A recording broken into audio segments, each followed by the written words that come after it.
එහෙනම් හැම දිනාටම තෙරුවන් සරණයි මහා සංඝරත්නයේ අවසරයි. අපි පහුගිය දේශනා ගොඩාක් දේශනා 35ක් මහා පරිනිබ්බාන සූත්‍රය පිළිබඳව සිද්ධ කළා. ඊයේ අවසන් කළා. දැන් අපි අද අලුත් දේශනාවක් පටන් ගන්න යන්නේ. අපේ අලියෝනාට ප්‍රශ්නයක් තියෙනවා දුක කියන්නේ මොකක්ද කියලා. ඒ ගැනයි ප්‍රශ්නේ. මේ ගැනයි සාකච්ඡාව. So we have finished made the triple gem be a refuge for us and with the permission of the Venerable Sangha. Now we have concluded the 35 talks that were dealing with the Mahaparinibbana Sutta. So today we are getting a new topic, and Aliona here asked about the word Dhukkha, which is translated quite often as suffering. So the topic will be that.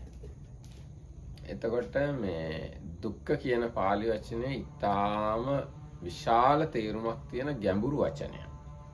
So this in Pali this word dukkha has very deep and like wide meaning. Covering many aspects. ඒ දුක්ඛ කියන වචනය නියෝජනය කරන්න ඉංග්‍රීසි භාෂාවෙන් suffering කියලා කියනවා. unsatisfactoriness කියලා කියනවා. ඒ දෙක තමයි බොහෝ කොට පාවිච්චි කරන්නේ. Sometimes pain. Pain or pain කියලා කියනවා. Also stress. Stress. That is Arabic, I think, translated as stress. So it's good to විනීතාන්දරෝ කියන්න බලන්න ඉංග්‍රීසි භාෂාවෙන් දුක්ඛ කියන වචනයට සමාන වචන කීයක් පාවිච්චි කරනවද කියලා. And sometimes they translated with this very old-fashioned English word ilf. Ill. Ilf. Ill. So it's like from the ill, the kind of quality of being ill or unwell. I don't know if it's connected. I heard it's derived from when you have an axle of a wheel, there is a like friction that always is there, at least small or big. So this kind of like friction is the root of the word. Another one is disease. That's another Disease. one. Yeah, that's the right. This is Yeah. right. This is. This is. No, is. This is. This is sorrow, no, disease, pain, stress, suffering, unsatisfactoriness. All those words we use to explain. අපි පාවිච්චි කරන දුක කියන එක විස්තර කරන්න ඒත් හරියට දුක කියවෙන්නේ. Do you have something called dream? It's like do things like dream. But I can. We don't have the exact word. Yeah, but so I think that our word dream is from the same root. Do we know, Bante, in Pali, if we analyze the very word, like whenever Vinita said the wheel that is having some friction, it does maybe Buddha Gosacharya sometimes explains how, what's the root of the word? Actually, there is explanation. Du means one meaning. Ka means another thing. But I can't remember exact meaning of du. And I can't remember exact meaning of ka. That's the problem. I have to look at the book. That's the problem. එතකොට අලියෝනාස් question. එතකොට දැන් මේ හැමෝටම පැහැදිලි වචන ගොඩකින් ඉංග්‍රීසි භාෂාවෙත් කියනවා ඒ කිව්වත් දුක හරියට කියවෙන්නේ නැහැ කියලා. So we have used this many words in English, but even though we have all those, still we did not capture properly the meaning of dukkha. දැන් මේ දුක ගැන කතා කරනකොට දුකේ ඊටාම නොගැඹුරු කාටත් තේරෙන මට්ටමකුත් තියෙනවා දුකේ ඊටාම ගැඹුරු තේරුම් ගන්න අමාරු මට්ටමකුත් තියෙනවා. So with this dukkha there is a level which is very simply basic, which everybody can understand that level of what dukkha is. But then there is very deep, subtle level of dukkha which is extremely difficult to understand and grasp. දුක ගැන අවබෝධය හරියට මුහුදට උපමා කරන්න පුළුවන්. මුහුදේ මේ පොඩි ළමයින්ටත් බහින්න පුළුවන් වෙරළක් තියෙනවා. සෙල්ලම් කරන්න පුළුවන්. ඒ වගේම ප්‍රොෆෙෂනල් ඩයිවර් කෙනෙක්ටවත් යන්න බැරි අමාරු හරියකුත් මුහුදේ තියෙනවා. දුක කියන්නේ මුහුද වගේ. So the Markita says there is a simile for understanding dukkha, and that is ocean or sea. So on the beach, a small child can walk a little bit and get into the sea and no problem. But then a professional diver, if he goes to some parts of the sea and tries to dive to the bottom, even a professional diver cannot reach the bottom. So the suffering has this wide variety, the dukkha is of this wide variety like the sea. දැන් මේ වෙලාවේ වුණත් අපිට ඉතාම පැහැදිලි දුකක් තේරෙන දුකක් තියෙනවා.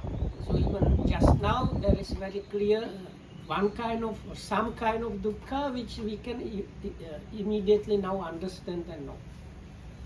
දැන් අපි කල්පනා කළොත් මේ මම වාඩි වෙලා ඉන්නකොට මට පොඩ්ඩක් රිදෙනවා මේ පැත්ත. ඒකත් දුකක්. ඊට පස්සේ දැන් ඔන්න විනීත හාමුදුරන්ට අර මහා සුදස්සන සූත්‍රය කියන්න කිව්වහම මට බෑ කියලා යන්න හැදුවා. ඒකත් දුකක්. So when we sit down, we might have pains here and there. I have many pains on. And so this is one kind of dukkha. So when Dhammarakita Hamdu suggested we do the next sutta from Digha Nikaya, I said if in that case I am not going to be here and translate, I will go because I don't want to do that. So that was another kind of dukkha. මොකද්ද අපි වයින් හාමුදුර අහන්න යන්නේ? So in doesn't talk about Venerable Buddha Gosha, but it talks about Sanskrit. Dhukkha comes from duskha, which is uneasy, but it could also be dustha, which is unsteady, unquiet, disquiet. Yes, actually that first meaning is very close to my understanding about the Pali So expression. either one can be there, uneasy, Uneasy, or yes, unsteady. Unsteady. And they give the potter's wheel example. Potter's wheel sometimes doesn't move smoothly, then it's dusta, not properly set. And otherwise it's properly set and it moves very smoothly. Right. Yes, it is also good idea to good way of explaining dukkha. Yes. ඉතින් දැන් දුක කිව්වහම ඉතාම පැහැදිලි කාටත් පේන දුකක් වෙනවා. දැන් මේ වෙලාවේ අරන් බලමු මේ අපේ කෙස් සුදු වෙනවා. අපි නාකි වෙනවා. ඒක දුකක් කියලා අපි කාටත් තේරෙනවා. ඒ වගේ දුකේ ඉතාම තේරෙන පෙනුමක් මතු පිටක් තියෙනවා. So as was said before, there is a level of dukkha which is very obvious, easy to understand, basic level, like each of us is getting old, our hair is getting grey, so this is kind of suffering. දුක නිකන් හරියට iceberg එකක් කියලා උපමා කරන්න පුළුවන්.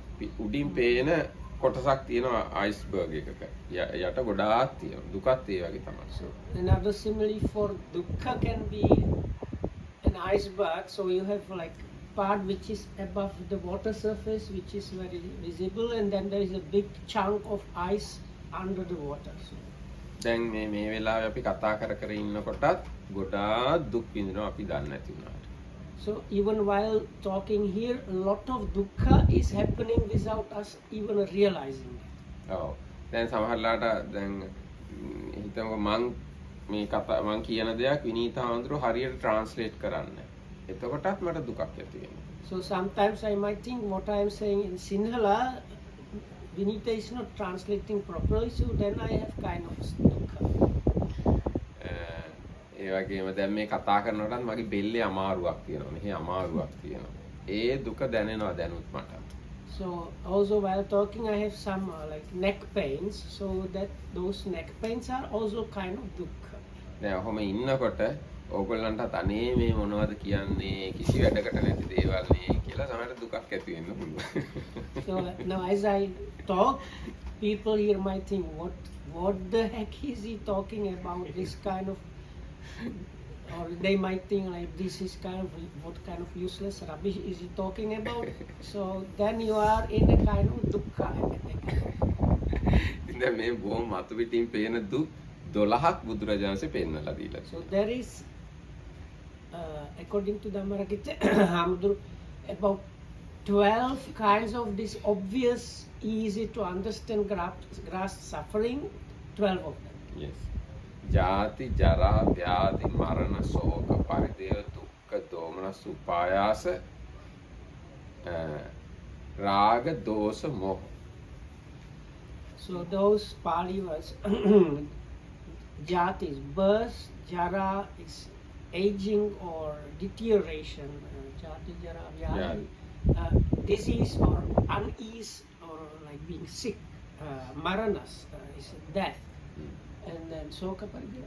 Soka is, let's say, sorrow, Parideva, lamentation, Upayasa is this despair or this extreme sadness, like killing sadness kind of level. Then Jati, jara, vyadi, marana, soka, parideva, dukkha. Dhukkha, pain. Physical pain. Yes. Physical pain. Domanas. Ne? Domanas. Mental pain. Vyadi, marana. Then raga, dosa, moha. And then attachment or passion, anger or kind of, yes, anger and delusion. Yes. I think it's the separation from the loved ones, not getting what you This want, is a getting what you different don't want. classification. Yes. Okay. Those are the characteristics. These are called. Okay. Sorry. These are called kolos ginna. Kini. Okay. These are fires. So these qualities that were mentioned now, they are called fires. Actually, Burning things. dukkha, domana, upayasa, and we can add to this yam picchanna labati tampi dukkham. No. Yehi vipayogo dukkho, apye sampayogo dukkho, yam picchanna labati tampi dukkham. Yes, that's much. Last line is very deep. So in the suttas you very often find another set which has part of that is birth, aging, disease, death. Then being connected with things that are unpleasant to you and being separated with the things or people that are pleasant and dear to you, not getting what you wish for. So this is another set of very obvious kinds of dukkha that are available. Oh, දැන් මේ දුක් ටික තේරුම් ගන්න පහසුයි. So these mentioned kinds of dukkha are easy to understand them. හැබැයි ඒවා තේරුම් ගන්න අපිට පහසු වෙලා තියෙන්නේ ඒවා දුකයි කියලා බුදුරජාණන්සේ හඳුන්වලා දුන්නේ. ඒවා දුකයි කියලා හඳුන්වලා දුන්නේ නැත්නම් ඒවා අපි දුකයි කියලා හිතා තේරුම් ගන්න යන්නේ අවබෝධ කරගන්නේ. But there is one important thing, let's say, even though these things are obvious as dukkha or kind of suffering, pain or unpleasant kind of not good things,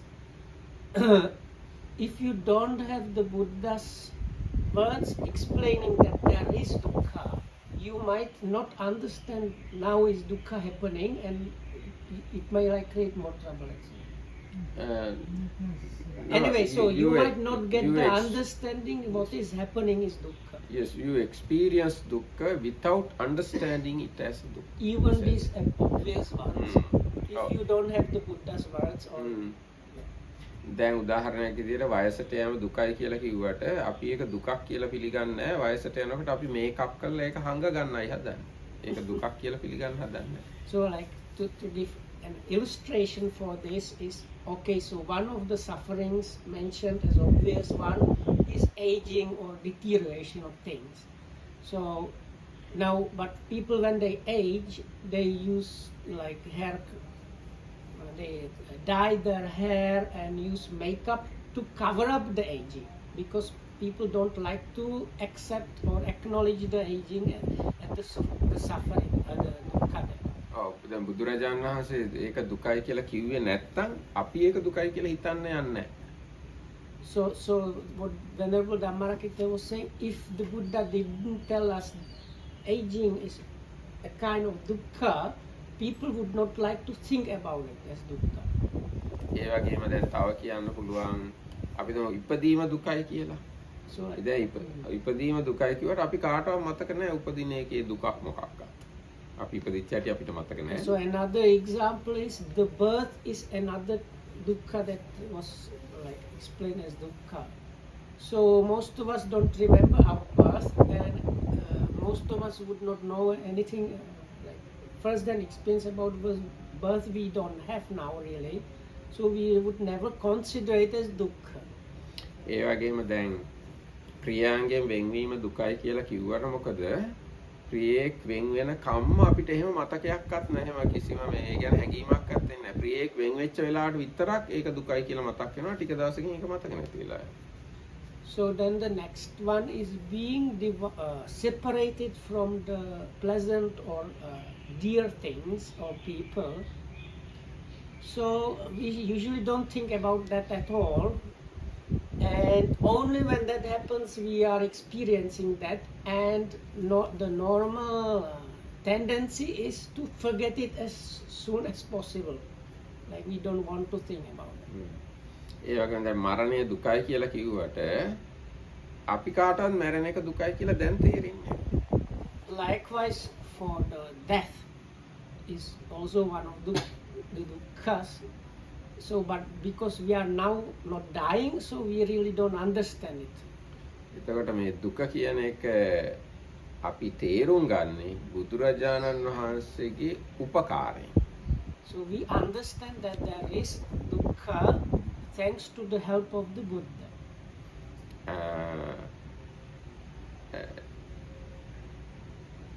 කොහොම නමුත් ඔය කියාපු දුක් ටික ලෝකේ ප්‍රකටයි.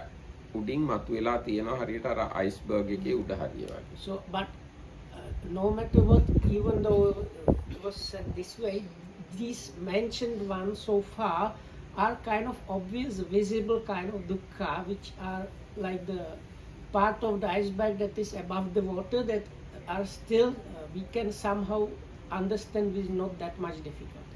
හැබැයි අර බුදුරජාණන්සේ අන්තිම වාක්‍යයේ අන්තිම කොටසක් තියෙනවා සංකිට්ඨේන පංච උපාදානස්කන්ධා දුක්ඛා කියලා. ඒක නම් තේරුම් ගන්න හරිම අමාරුයි. So now in the very quite often formula which was already said in the Buddha's first Dhamma talk, the Dhammacakkappavattana Sutta is this in the last line, this birth is suffering, aging is suffering, and so on, ends up in short the 5 aggregate subject to clinging are dukkha. So this last part saying in short the 5 aggregate subject to clinging are dukkha is the very difficult part to understand. That is the deep part, like the iceberg part under the water. ඒකේ තේරුම් ගන්න අමාරු. රූපේ දැන් 5 aggregate subject to clinging කියවහම රූප වේදනා සංඥා සංකාර විඥාන කියන ওই පහ.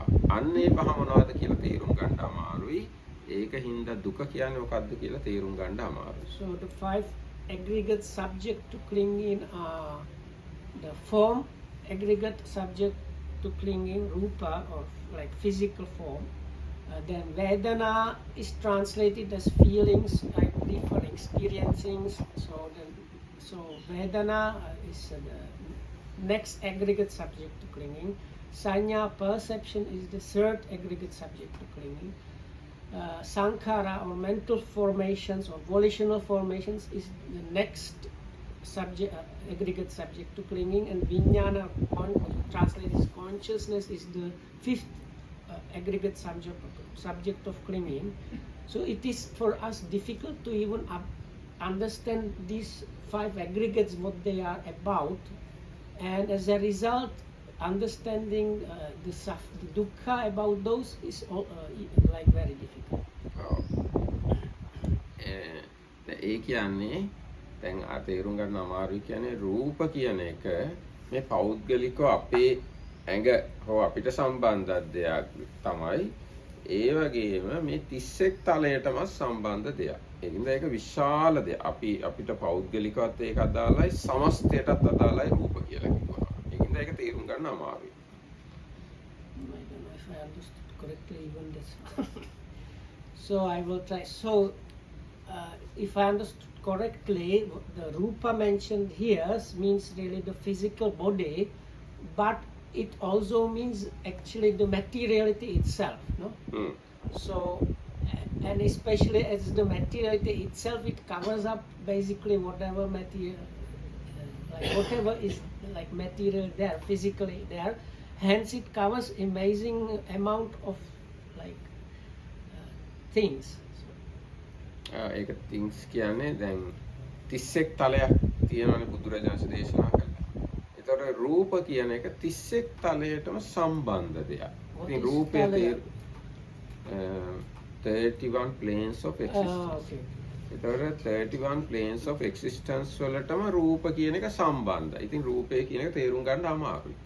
රූප aggregate එක තේරුම් ගන්න අමාරුයි. So this, according to the Buddhist cosmology, there are 31 planes of existence.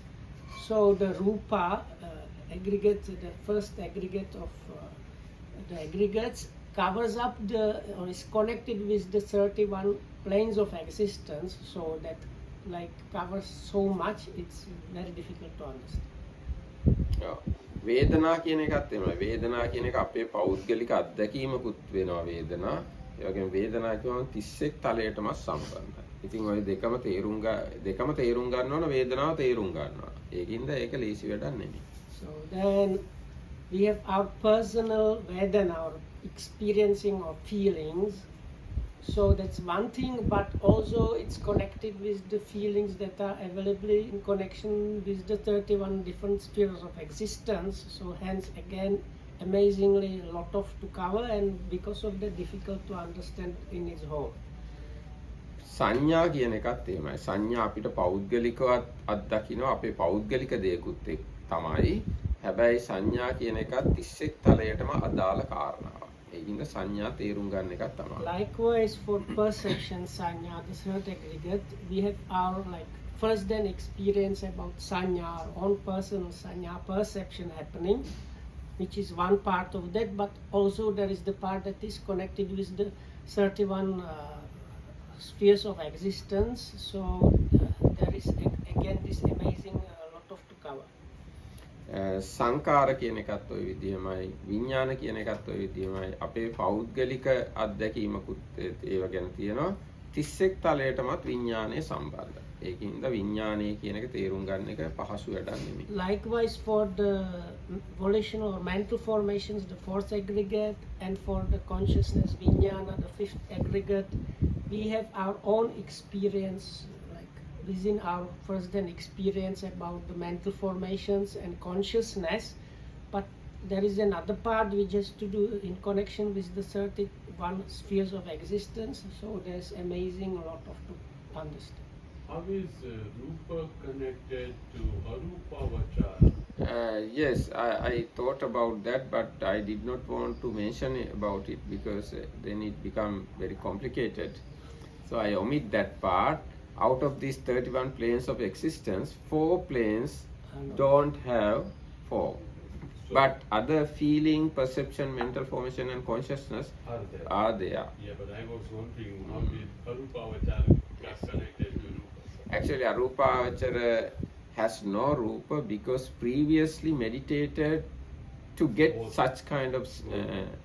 Anagamis basically, no? No. No. Anagamis are, for Anagamis there are Suddhavasas, 5 Suddhavasas. It seems they can also go into...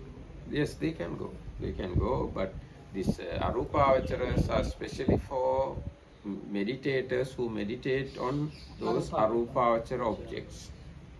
The consciousness, space, Yes. the form. Okay. Yes. එතකොට මේ පංච උපාදානස්කන්ධයේ තේරුම් ගන්නවා කියන එක ලොකු වැඩක්. So that like this, understanding these 5 aggregates subject to clinging is a big job. Like ඒකින්ද a lot of දුක තේරුම් ගන්නවා කියන එක ලොකු වැඩක්. So now because we are now talking about that 5 aggregate subjects to clinging is dukkha. So if understanding the 5 aggregate subject to clinging is as an amazingly big thing, like a lot of to take in, as a result the dukkha in connection with them is also extremely difficult and to understand, and it's a deep and vast topic. හැබැයි ඒ අමාරු විශාල දුක සාරාංශ කරලා කෙටියෙන් කියනවා නම් යමක් අනිත්‍යද අන්න ඒක තමයි දුක. So, but if we simplify it, so the Buddha, this is from the Buddha, can I say from the Buddha? So that's like the Buddha uses this when he asks people, and his way of asking is whatever is impermanent is suffering or not, and everybody admit whatever is impermanent, that is suffering. ඔය ඒතකොට දුක තේරුම් ගන්න ලේසිම විදිහ තමයි අනිත්‍ය තේරුම් ගන්න. ඒකයි. යමක් අනිත්‍ය නම් ඒක තමයි දුක. එහෙනම් දුක තේරුම් ගන්න නම් අනිත්‍ය තේරුම් ගන්න. So this easier understanding of dukkha happens through understanding of anicca, or so-called impermanence. So if you want to understand dukkha, you need to understand anicca or impermanence. Yes. So if you want to understand එතකොට අනිත්‍ය තේරෙනවා නම් දුක තේරෙනවා. So Dhamma's if you understand impermanence, you understand suffering. මේ අනිත්‍ය ස්වභාවය තමයි හටගන්නා වෙනසෙන ස්වභාවයෙන් පෙළෙන ගතිය. So what is impermanence is the nature of arising and passing away. Arising and passing away, and there is a kind of in between. No. I want to say Pelena ගතිය. අන්න ඒකයි මම කියන්නේ. Pelena means torturing of arising and passing away.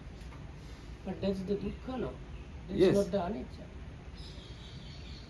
ඔව් ඒ අනිත්‍යයේ තියෙන ස්වභාවය තමයි හටගන්නා නෑ එහෙම කියන්න බෑනේ. හරි අපි මෙහෙම කියමු. හටගන්නා වෙනසෙන ස්වභාවය තමයි අනිත්‍ය කියන්නේ. Okay, so හටගන්නා වෙනසෙන ස්වභාවයේ ඒකෙන් පෙළෙන ගතිය තමයි දුක්ඛ කියන්නේ. එහෙම කියමු. So if we say that the nature of impermanence is this nature of arising and passing away constantly, so when that happens, there is kind of like burning, or let's say burning or something like that. That happens because of this always arising and passing away, and that is dukkha.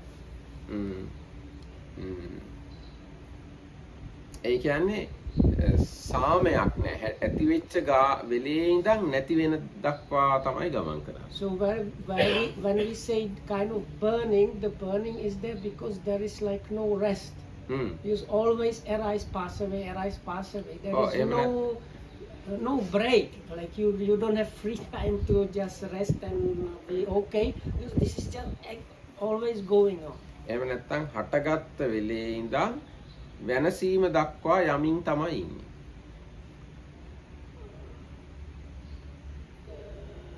From the moment arise, you are up always going towards the end. Yeah.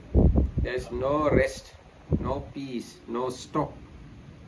That is the dukkha. Why that dukkha? Dhavanti, no? Running around. Dhavanti. Dhavanti, yo. Dhavanti. Running. ඒ කියන්නේ මේ ගතිකයි, not ස්ථිතික. එතකොට නවතීමක් නෑ, හැමතිස්සෙම හටගත්තා නම් මරණය දක්වා යනවා. හැම මොහොතෙම ওই සිද්ධිය තමයි සිද්ධ වෙන්නේ. සාමයක්, නැවතීමක්, සංසිඳීමක් එහෙම එකක් නෑ. අන්නේ ගතිය තමයි දුක. So for this maybe it answer this, but for this one unsatisfactoriness is like a bit too far. So it is this what Dhammakitamas was. There is no break, no rest, no kind of no stop for this. This is just always going on until you die. Then you are. ඒක මට කියන්න ඕනේ හටගත්ත වෙලේ ඉඳන් මරණයට යනවා කියන කාරණා. හටගත්ත නම් යමක් මරණයට යන එක යනවාමයි. අන්න එතන නතර වීමක් නෑ ඒකේ. ඊය හටගත්ත වෙලේ ඉඳන් මරණයට යන ස්වභාවයේ නතර වීමක් විවේකයක් නෑ. There is whatever arises dies. in a way, in some way. So and the break you cannot catch is from this. If something arises, definitively it's going to die in some way or another, and you cannot catch break or rest or like getting out of it.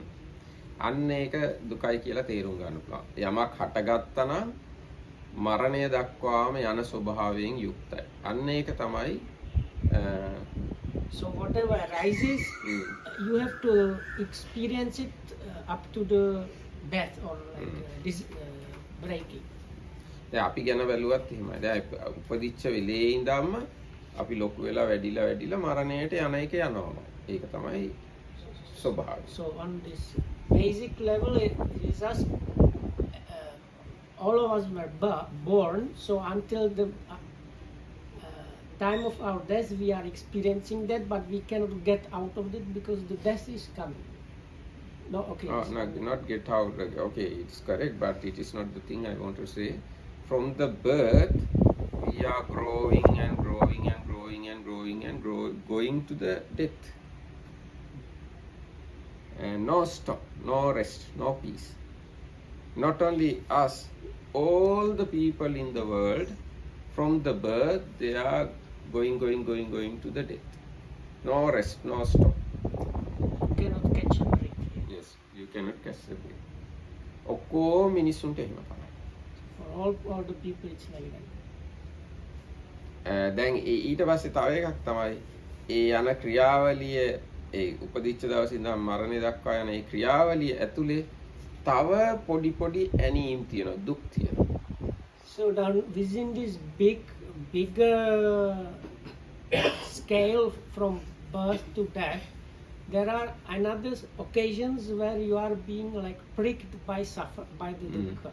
ඒවා තමයි ලෙඩ වෙනවා කියන්නේ. ක්‍රියාංගයෙන් වෙන් වෙනවා කියන්නේ. අර කිව්වේ sorrow lamentation despair. අන්න ඒවා අනිනෝ ඒ ක්‍රියාවලිය So in between the birth and death, you have the other occasions mentioned before, that is aging, disease, being separated from the dear and pleasant, being connected with the unpleasant, and not getting what one wishes.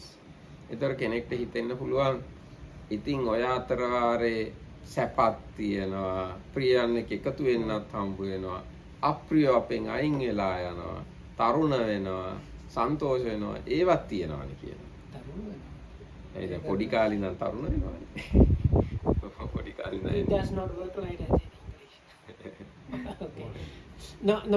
So some people might say, yeah, but you get the opposite. So you are sometimes very healthy and strong, and you find and meet with people and things that are nice to you and dear to you, and you get rid of the things and people you don't like. And sometimes what you wish for happens, and then the market house, and you can become young. And I say, what do you mean by that? In Sinhala, they have different words for becoming young. So for them, it's like when you are a child and you are becoming like a teenager, they can say you become young. Is that true? තරුණ yes. We have taruni, that's like teenager. Yeah, but for them, normally in Sinhala, taruna means like young. You use it also for young as opposite to old. But it means the teenager time really, kind of. So in Sinhala it is a pun, play on words. So in Sinhala you can say you become young because you become a teenager at one point. ඒ වුණාට ප්‍රශ්නේ අර සන්තෝෂ වෙන ඒවත් පටන් ගත්ත වෙලේ ඉඳන්ම ඉවර වෙන තැනට තමයි යමින් සන්තෝෂ වෙන එක. But even this happy, satisfactory, nice occasions also, from the point where they start, they last until the point where they finish. ඒක හින්දා ඔක්කොම මේ සැපයි කියලා කියන ඒවත් ඇති වෙලා නැති වෙලා යනවා. ඒක හින්දා ඒවත් දුකයි. So because all of these pleasant mentioned things also arise and then at one point disappear, they are also within this kind of suffering, this kind of dukkha, this connected with impermanence. ඒකයි. එතකොට දුකත් ඉපදිලා නැති වෙලා යනවා. සැපත් ඉපදිලා නැති වෙලා යනවා. ඉපදිලා නැති වෙලා යන ස්වභාවය තමයි අනිත්‍යයි කියන්නේ. ඒ අනිත්‍ය භවයේ ඉවරයක් නැතිකම හින්දා ඒකම දුකයි. So if it's pleasant comfort, it arises and disappears. If it's unpleasant pain, it arises and disappears. So this law of appearance and disappearance is the impermanence. But the impermanence itself has this one level of dukkha where this appearance and disappearance is happening all the time, which is another kind of level of dukkha. එතකොට මේ අනිත්‍ය කියන ස්වභාවයට සියලුම රූපේ යටත්. So තමන් පෞද්ගලිකව ගත්තත් අර 31 තලය ගත්තත් රූප කියන එකගේ ස්වභාවය තමයි අනිත්‍යයි කියන එක. So whatever form there is, whether the personal one's own physical body and experience, one's own physical experience, or the parts that are connected with the 31 spheres of existence, whatever the form is, all the form is within this natural law of impermanence. ඒ කියන්නේ ඇති වෙලා නැති වෙලා යන ස්වභාවයෙන් That යුක්තයි is- all the රූපේ. All of the form is within this appearance or arising and disappearance or finishing, not outside of it. ඊට පස්සේ තමන්ගේ පෞද්ගලික වේදනාත් 31 තලයේම තියෙන වේදනාත් ඇති වෙලා නැති වෙලා යන ස්වභාවයෙන් යුක්තයි.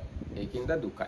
Likewise, whatever Vedana, feelings or experiencings there are, the personal, one's own experience as well as the one within the 31 levels of existence, all of them again are within this arising and disappearance and hence subject to this one level of dukkha.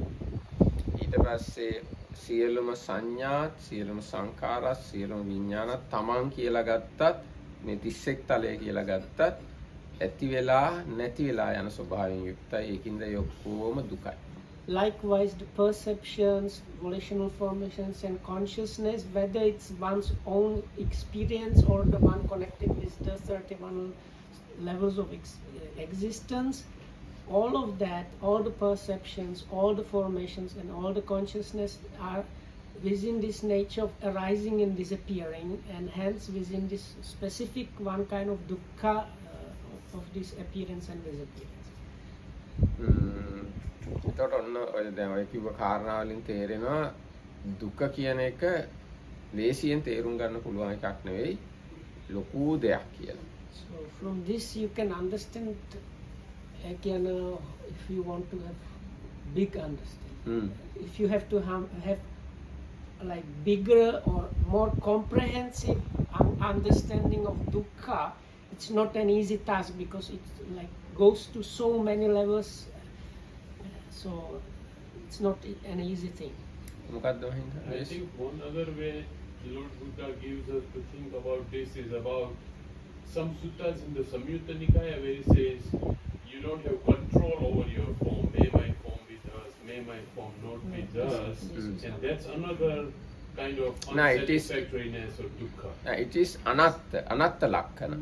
Nature of But this anatta. leads to anicca and anicca leads to anatta. No, it's another way. If anything is impermanent, it is dukkha.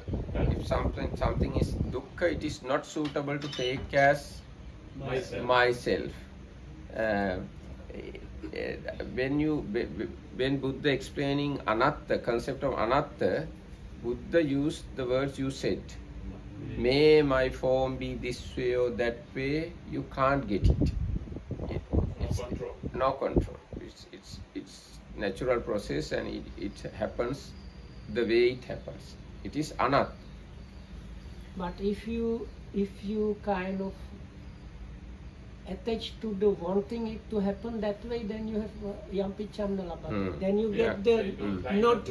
not getting what you want, but that's like extra thing on top of the fact that things are happening according to the way they happen, not according to one's wishes. එතකොට දැන් දුක ඔය විදිහට කියන්න පුළුවන්. ඊට පස්සේ දුකේ තව තියෙනවා දුක්ඛ කියලා ස්වභාවයක් තියෙනවා. විපරිණාම දුක්ඛ කියලා ස්වභාවයක් තියෙනවා. සංඛාර දුක්ඛ කියලා ස්වභාවයක් තියෙනවා.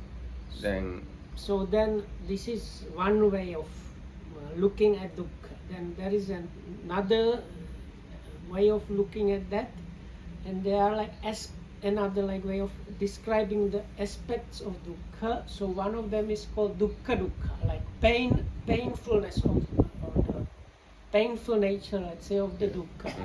ඒ කියන්නේ කායික සහ මානසික දුක්ඛ වේදනා. කායික දුක්ඛ වේදනාට දුක්ඛ වේදනා කියලාමයි කියන්නේ. මානසික දුක්ඛ වේදනාට කියන්නේ දෝමනස්ස කියලා. අන්නේ දුක දුක්ඛ Dukkha, viparinama and සංඛාර දුක්ඛ.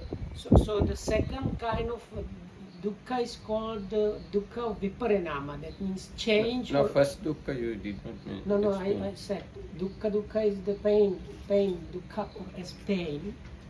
No, it has two main No, but parts. I have to give first the three definitions. Then to explain. Okay, so one is dukkha, or let's say like the pain, dukkha as pain. Second one is dukkha connected with viparinama, that is change or transformation. And the last one is dukkha of the sankata or sankhara or formations. So the first one, the dukkha as pain, mainly entails physical bodily pains and mental pains, so which are called domanassa in part. එතකොට දැන් අපේ ශරීරයේ ඇති වෙන දුක් තියෙනවානේ ගොඩාක්. පිදෙනවා, කැඩෙනවා, ඇනෙනවා, බඩේ කැක්කුමයි, ඔළුව කැක්කුමයි, ඇඟ හැමතැනම කැක්කුම ඇති වෙනවා. වැටෙනවා, තුවාල වෙනවා. ආන්නේ ඔක්කොම දුක්ඛ දුක්ඛයටයි. කායික දුක්ඛ වේදනා. So we have bodily sensations of pain, stabbing, twisting, burning, like when you knock yourself against something, and like sense of discomfort. All these different unpleasant, painful bodily sensations, they fall within this first kind of dukkha. Dukkha is pain. ඒකෙම අනිත් කොටස තමයි මානසික දුක්. Another part that also falls within that kind of dukkha as pain is the mental pains. ඒ කියන්නේ අපේ මානසික රෝගී වෙනවා අපි සමහරලාවට. ප්‍රියයෝ වෙන් වෙනවා අපෙන්. බලාපොරොත්තු වෙන දේවල් සිද්ධ වෙන්නේ නැති වෙනවා. පරාද වෙනවා අපිව. අපිට අනිත් අය බනිනවා.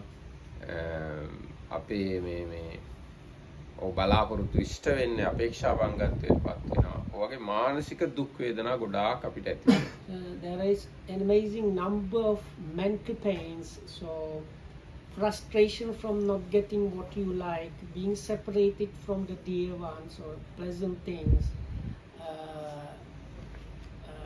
when your expectations are frustrated, or and these other things mentioned before, like sorrow, lamentation and despair. There are so many different, like irritation, anguish, all these things where you feel unpleasant or painful mental things, they fall within the mental part of the dukkha as pain. එතකොට ඔය කියාපු දෙක තමයි දුක්ඛ දුක්ඛ කියන එක යටතට යන්නේ. කායික මානසික දුක සහ දෝමනස්ස. So this is the first kind of dukkha as pain, which has these two parts: the bodily sensations of pain, discomfort and so on, and mental feelings or experiencing as unpleasant and so on. So bodily and mental kind of pain is the dukkha or the dukkha as pain. Why is vachik not a separate category here? Vachik, by speech. People call you bad names or they accuse you. Because Is it's that included in the mental? No, it's under mental suffering. So it's included in Included it, yes. දැන් අපිට කියන්න පුළුවන් අනිත් අය අපිට බැන්නා එක්ක සමහරට machine එකක් හයියෙන් වැඩ කරනකොට තනකොළ කපන එක ඒකත් අපිට ප්‍රශ්නයක්. එක්ක ලොකු වාහනයක් යනවා නම් සද්ද ජෙට් එකක් ගියොත් ඒ සද්දේ වුණත් ඒව වුණත් අපිට හිතට පීඩාගෙන දෙනවා. ඒවත් දුක්ඛ දුක්ඛයට තමයි යන්නේ. Then Mahinda asked why the verbal pain is not there, but verbal pain means if somebody tells you something you are unhappy about, criticizes you, it can cause mental kind of suffering, so it is within the mental pains. Likewise, now let's say you are sitting somewhere, somebody is cutting grass and it's disturbing you, or there is a car going very loudly and again it's irritating for you, or a plane going, or some people talking nearby, things that irritate you or upset you, even though it's like by sound, the upset happens on the mind level, mentally, so it is within the mental pain. ඊට පස්සේ විපරිණාම දුක්ඛ කියලා කියන්නේ සැප ඇති වුණාට ඒ සැප පෙරලෙනවා විපරිණාමයට පත් වෙනවා වෙනස් වෙනවා ඒකම දුකක් ඒ සැප නිසාම අපි දුකටපත් වෙනවා. So the second kind of dukkha mentioned is the dukkha of change, or I like to sometimes translate this as transformation. So whenever we have something nice, pleasant, happy or blissful, that thing is changing and disappearing. So this and that nature itself is this second kind of dukkha, this dukkha of transformation. ඊට පස්සේ සංඛාර දුක්ඛ කියලා කියන්නේ ඔක්කොම හටගත් දේවල් වල වෙනසිලා යන ස්වභාවයක් තියෙනවා. ඔය දෙක අර කලින් කිව්ව දෙකත් ඒක ඇතුළට දාන්න පුළුවන්. ඔක්කොම හටගත් දේවල් වෙනසිලා යන ස්වභාවයෙන් යුක්ත හින්දා ඒක දුකයි. ඒක හරියට සබ්බේ සංඛාරා දුක්ඛාති කියලා කියන්නේ. So the third one, the dukkha of formation, actually covers the preceding ones. So because whatever compounded things they are compounded, they fall apart. So that is kind of dukkha. So the preceding two dukkhas fall within the third one. And extra something, no? What is that?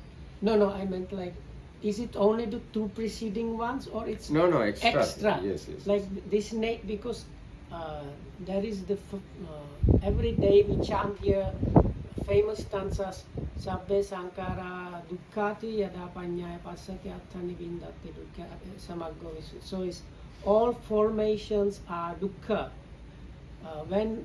Once you see that with wisdom, that is the path of purification, something like that. So this part, all formations are dukkha. It talks about this third level of dukkha, which covers the two precedings. Dukkha is pain and dukkha is transformation.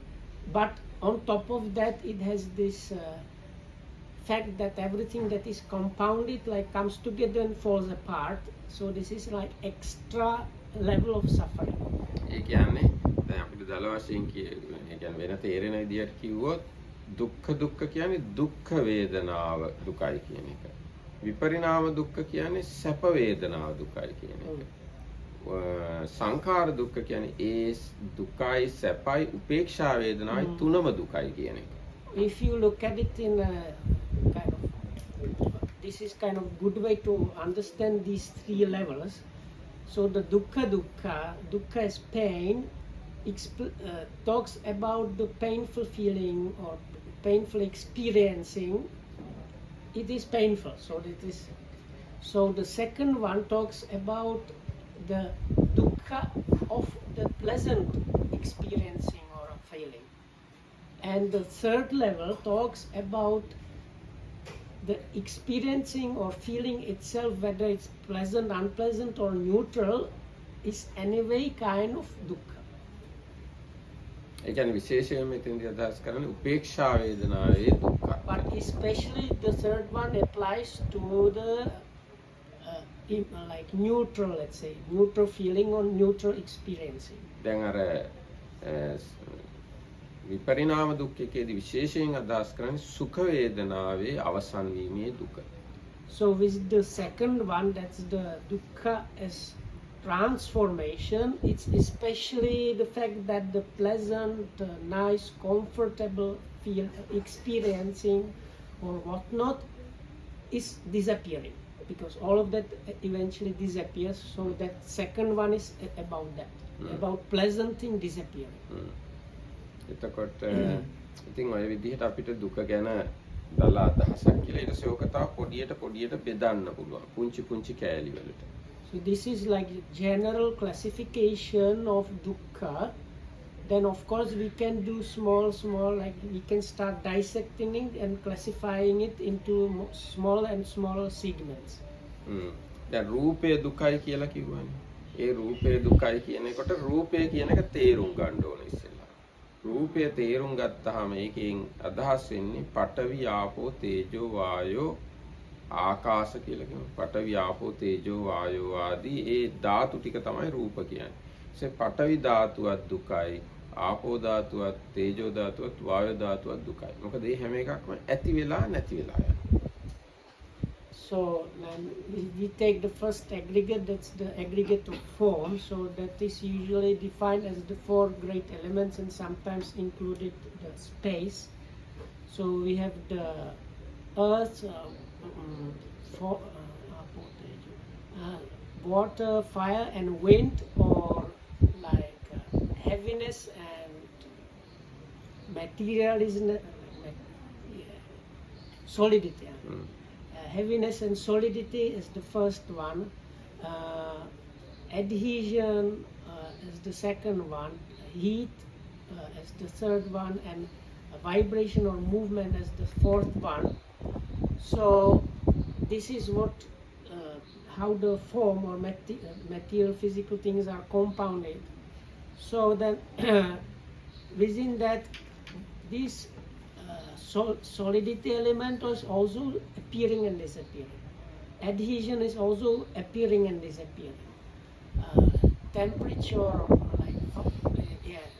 temperature, let's say, or heat is appearing and disappearing, and vibration or movement is also appearing and disappearing.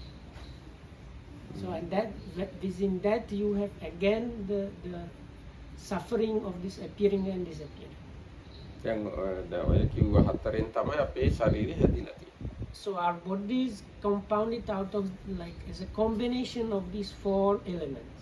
ඒ හතර හැර තව 24කුත් තියෙනවා. ඒවා ඉතින් මේ වෙලාවේ විස්තර කරන්න විදිහක් නැහැ. ඒ ඔක්කොම ටික තමයි මේ මම කියලා අරන් ඉන්නේ. ඒතර මම කියලා අරන් ඉන්න එකේ ඇති වෙන නැති වෙන ගතියක් තියෙනවා. ඒ ඇති වෙන නැති වෙන ගතිය තුල අර නතර වීමක් නැති, සාමයක් නැති, සංසිඳීමක් නැති ගතියක් තියෙනවා. අන්න ඒක දුකයි. ඒකට තමන්ම දුකක්. So this there are in the books there are recognized like 24, no? 28. Altogether 28. Another 24 kinds of materiality which are called like secondary materiality, like color and so on, but we don't have time to mention all of them. But they are derived from the derived materiality, kind of derived from the four main ones. So if you consider this body we have is a combination of the elements, but they are always like pulsating, arising, disappearing, arising, disappearing. There is no break there. Like you cannot catch break. You cannot catch time where you are free from this, at peace. So no, it's always going on, pulsating up and down, appear, disappear. So that within there, that's the dukkha there. So you are like always, because the body is there. For us, we have body, kind of have body, let's say. So because we have to carry the body with us, we are always carrying this kind of suffering all the time with us. ඒ වගේම තමයි අර සංඥා කියන එකත් ඒ විදිහටම හට ගන්නා නැති වෙන ස්වභාවයෙන් නිරන්තරයෙන් පෙළෙනවා. වේදනා සංඥා සංකාර විඥාන මේ මමයි කියලා අරන් ඉන්න ටික හැමතිස්සෙම හට ගැනීමෙන් බිඳීමෙන් පෙළෙනවා. ආන්න ඒක තමයි මමයි කියලා අරන් ඉන්න එකම තමයි දුක. Likewise with feelings or experiencings, perceptions, formations and consciousness, what we consider as me or ourselves, we are always carrying these bunches of appearing and disappearing form, feelings, perceptions, consciousness, formations all the time. That disappearing. So always we are carrying along this like big heap of different dukkha. ඒකට දුක කියලා කියන්නේ මේ බඹයක් පමණ මනස සහිත ශරීරයට තමයි. So somewhere the Buddha says, when you say dukkha, what is meant by that is this 1 fathom long body along with the mentality that accompanies. That is the dukkha. එතකොට මේ මමත් මේ අනිත් ඔක්කොමලත් බඹයක් පමණ ශරීර තියනවා කියන්නේ දුක් ගොඩවල් ටිකක් ඔය තියෙන්නේ. Because I myself have this body and you yourself have your bodies sitting here and there. So we are these heaps of bodily dukkha that are here. Heaps of dukkhas are there as the body, like this the heap. body and together with mind. So then like that's extra heap on top of the heap, no? ඒතකොට දුක කියන්නේ ඔන්න ඕක තමයි දල වශයෙන්. So if we take a look at dukkha in a very like simplified